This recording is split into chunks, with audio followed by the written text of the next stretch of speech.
It is a make-or-break week for the Super Eagles of Nigeria as they look to inject life back into their failing World Cup hopes. Rwanda and Zimbabwe are the teams standing and looking to add further misery as the Super Eagles of Nigeria entertain these countries.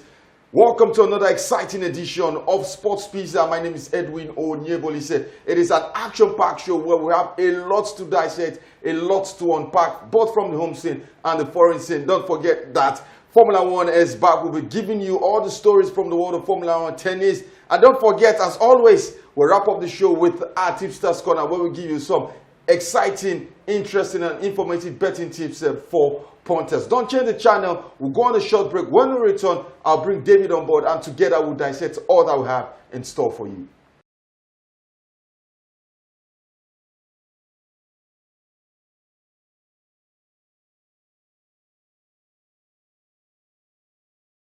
Welcome back from that short break, and it's time to bring David on board. David, welcome to the show. How are you doing? Yeah, Edwin, I'm good. Pleasure to be here as always. I had an exciting weekend. When I say exciting, it was up and down all over the place, but generally we came out good at the end of it all.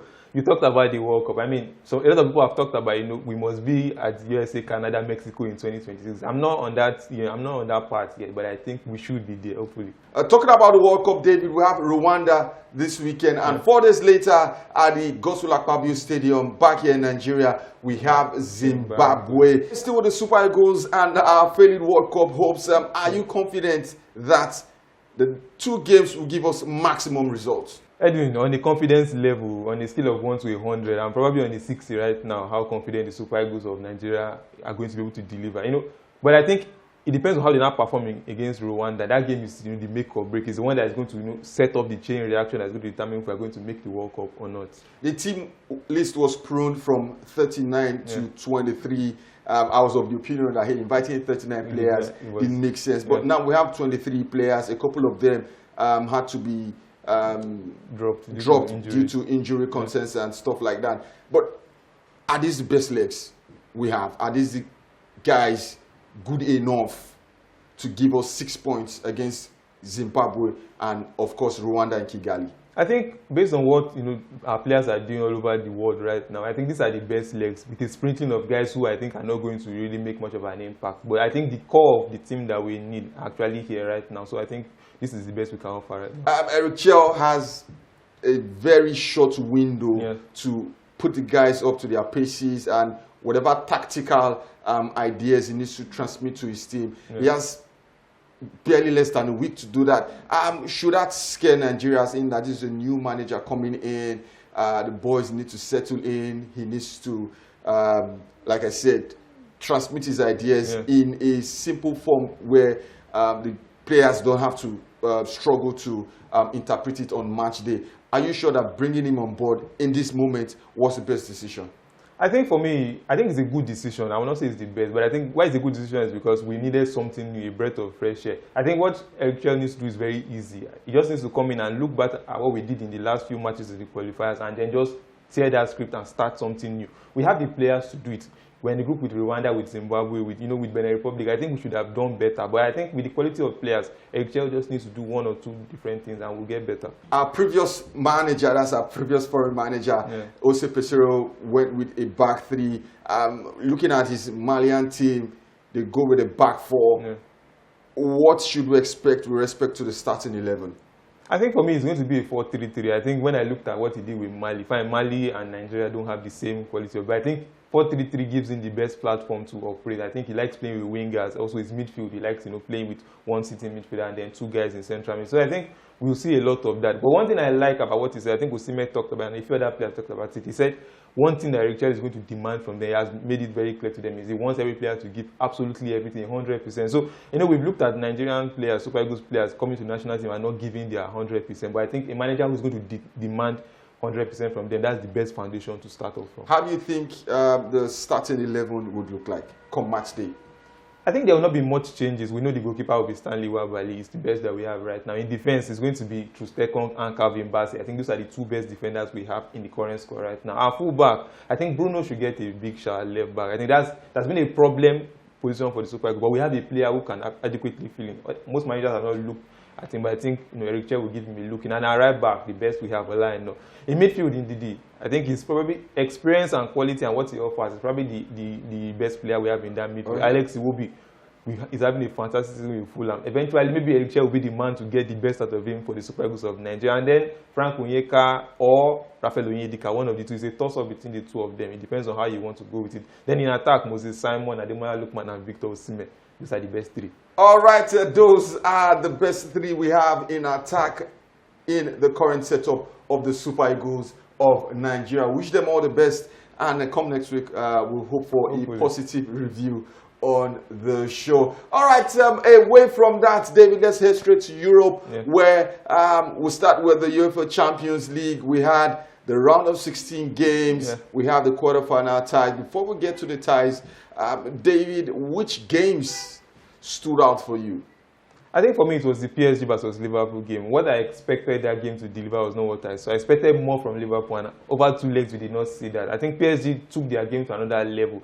The PSG of Enrique have finally arrived, I think so, because the PSG of the yesteryears, who were the star names and guys who you ask much from them, but they will deliver very. But these guys are a compact team. They have 2 terriers. If you know the dog terrier, how they're always all about running. They have, João Neves and Vitinha. Those 2 guys in midfield, you need to watch out for them in the Champions League.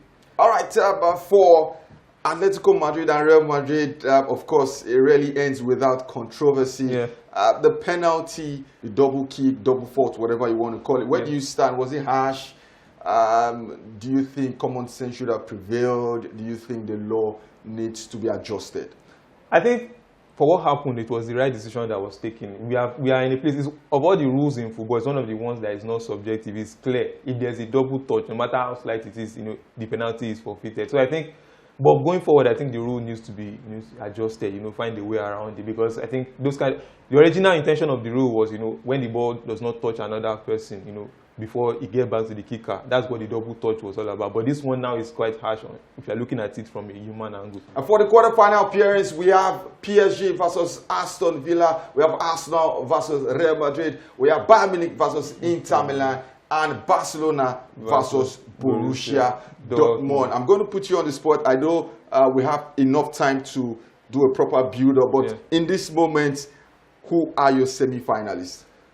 Well, I'm going to be very, very honest on this show today. So I think for me, Real Madrid are going through against Arsenal. I think Barcelona are going through against Borussia Dortmund. I think Inter Milan will grind Bayern Munich to a halt. And I think for the final fixture, the PSG versus Aston Villa, I think Aston Villa have reached their final bus stop. All right, we're going to get back to this, the build-up to the UEFA Champions League quarterfinals. Hopefully, David doesn't go back on his prediction. And David, quick one from the few games we saw across Europe. The London derby, I thought it was very boring. And for Chelsea, hey, I know there's no Cole Palmer. I don't think Cole Palmer would have improved this side based on his current form. But hey, if you're a Chelsea fan, if you're Todd Boehly, and you see how the season is petering out, should you be worried for the future? I think so. I think they started quite brightly at some point this season, and then the way it fizzled, I think that's the biggest worry. A lot of key players are fizzled. Cole Palmer, you mentioned, fizzled. Jackson, fine, you say he's injured, but he started to fizzle. Even in midfield, Caicedo, Enzo Fernandez, they have started to fizzle all across the field and all at the same time, which is a problem with how they recruited this squad. And in the League Cup final, Newcastle ended 70 years of heartbreak, lifted the League Cup, defeating Liverpool by 2-1. It was such a relief for Eddie Howe, not just because, hey, I won Newcastle their first title in 70 years, but for him to have a lot of credit in the bank going into the future. Absolutely. I think finally, somebody said over the course of the weekend that the PIF money, that's the private investment fund that the Saudis invested, is finally paying up. Hopefully this is the start of many things to come. I think somewhere on another platform, you asked me this question, who needed this, at the semi-final pairings, who needed this more? And I think it has come out to show now that Eddie Howe actually needed this more. A lot it does for him for his career heading forward in Newcastle. All right, in the Spanish La Liga, we saw Real Madrid defeat Villarreal. It was a very, very tough one for Real Madrid. At the end of the game, the players were gassed out. Barcelona had to come from behind against Atletico Madrid. It's safe to say Atleti are out of the title race. In the Italian Serie A, Inter Milan are back on top after that fantastic win against Atalanta. Napoli dropped points, and it's all to play for. Still in the German Bundesliga, it's down to 6 points. Bayern Munich dropped points. Bayer Leverkusen had to do it the hard way against Stuttgart, coming from 2 goals down to win 4-3. At this point, we need to catch our breath, go on a short break. When we return, there's more on the other side. It is still Sports Pizza. Don't change the channel.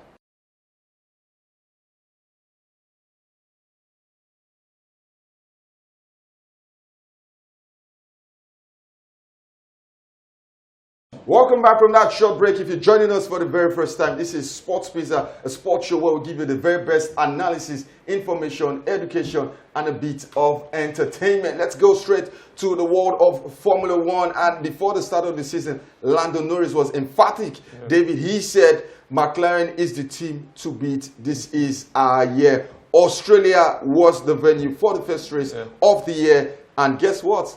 In true words, McLaren with Lando Norris went past the checkered line first. Behind them was Red Bull's Max Verstappen and Mercedes. Yeah, what a fantastic way to begin the 2025 Formula One season. I think McLaren, everybody was clear of this, how the season ended last season. McLaren had the team to beat this season. It seems like they've taken it to another level. Their lead engineer, Andrea Stella, talked about how this season they've made a lot of changes to even be better. And I think the gap is going to be even wider. We saw how, the race was quite difficult because of the conditions. Australia was, unusually wet at this time of the year. So it was difficult. Max Verstappen gave as much as he could. But Lando Norris, in this one race, he was able to do one thing that he struggled to do the whole of last season, convert a pole position qualifying to actual victory. And I think if this is how he wants to go, this is fantastic one. And that subplot that I looked at was Mercedes and how they're going about life after Lewis Hamilton. The guy they brought in to replace Hamilton, Kimi Antonelli, finished fourth in his debut race. Impressive. Yeah, fantastic. So I'm looking at how Mercedes and Ferrari are going to do. How Lewis Hamilton managed to finish 10th. He talked about how he's finding it difficult to adjust to the Ferrari car, but hopefully he will have a good season. Yes, hopefully we'll have an exciting Formula One season where the very best drivers will go full throttle to deliver adrenaline-pumped races every weekend. Still with Formula One, we had a bit of rookie experiences for some of the new drivers, a couple of crashes in the first few laps for them. It's a learning process, a learning curve for them, and I'm sure they'll come out of it. From Formula One, David, we head straight to the world of tennis, where Mira Andreeva continued a fantastic start to the year. It's now consecutive Masters 1000 titles for her. First one, it was in Doha, and now in Indian Wells, United States of America. Aryna Sabalenka was the victim this time around, and the future looks bright for the young Russian. Absolutely. I mean, this is the year of the 17-year-olds. We have one 17-year-old in football pulling trees, and now we have one in tennis. The fact she came into this year and she talked about how she wanted to break into the top 10 by the end of the year. By February, she was already in the top 10. She talked about breaking into the top 5. We are just in March and she's already number 6 in the world. Fantastic one for her. She's the youngest winner of the Indian Wells after Serena Williams and Martina Hingis. She's putting herself in extreme heights. And I think for me, I'm making a bold call that probably a Grand Slam final this year for her, the way she's going.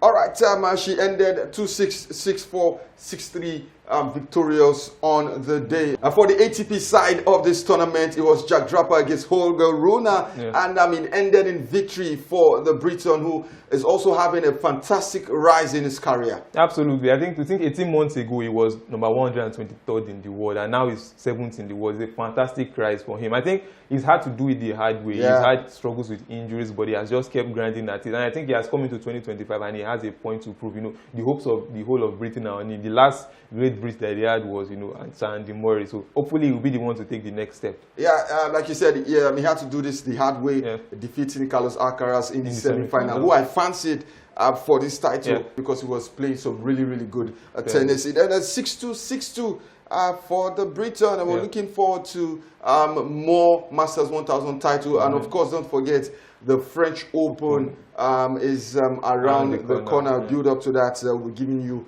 on the show. All right, straight up to the world of basketball in the NBA, David. It's neck and neck between Oklahoma City's Thunder's SGA, Shai Gilgeous Alexandra, and of course Denver Nuggets' Nikola Jokic for the season's MVP. Who is the most deserving, David? From what you've seen, I think we've seen enough games to decide or pitch our tents in either corner.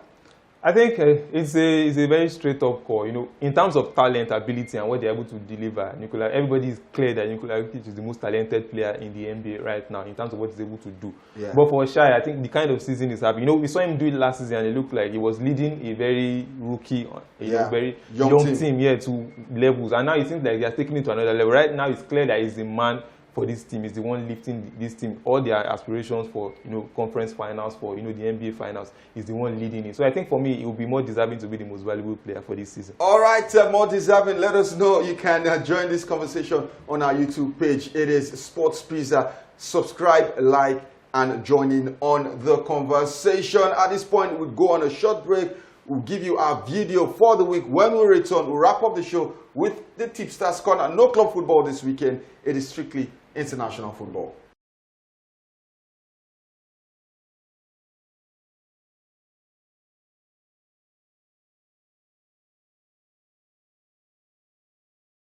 Welcome back. I'm sure if you're a Barcelona fan, you will definitely enjoy that video. But for Atletico Madrid, David, quick one, it was heartbreak, losing in that manner to Real Madrid. And of course, 2-0 up against Barcelona, crashing out of the Champions League and potentially out of the title race. I think for Atletico Madrid, they will forever remain destined to be the third win in this three-horse race in Spain. Unfortunately for them. Yes, but fortunately for punters, David has something for you this weekend. Like I said, no club football. It is international weekend. David, what do you have? 4 punters on the Tipsters Corner. It's international weekend, and I'm looking at, you know, nations are, you know, going hammer and tongs about it. I went to South America first of all, looked at 2 very big, you know, World Cup qualifiers. The first one is Uruguay versus Argentina. You know the history between these 2 teams. Their flags are almost similar, so they have similar identities.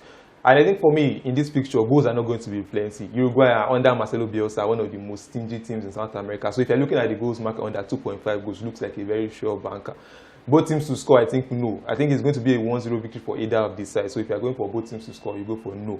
Also, for Uruguay, they're not going to lose at home. I think at home in Montevideo with their stadium, they're very difficult to beat. So I think a 1x for the Argentina. And they are all but qualified for the World Cup, so they are going to maybe foot up the pedal. For Uruguay, they need it more. So it's 1x for Uruguay in this one. The second game? The second game is Brazil versus Colombia. I mean, Brazil are in very difficult situation right now, but I think they will need to respond. So you can go for a straight Brazil win in this one. I think most of their players are coming into form at the right time. So a straight win for Brazil. If you're looking at the goals market, Colombia goals are plenty. Brazil also give you goals. So over 1.5 goals in this one. For Brazil, I think 1x if you want to be safe. So you can go for 1x and over 1.5 goals as well. And finally, I went to Europe, you know, Germany versus Italy, a big one traditionally and historically. But I think if you're looking at the market options that are available, for the goals market, I think both teams to score looks very, very fantastic. You know, Italy under Spalletti have become a goal machine, and Germany will always give you goals, so both teams to score. For the over-under market, I think over 2.5 goals looks very solid also in this one. For the results market, it's very difficult to call at this point in time. I think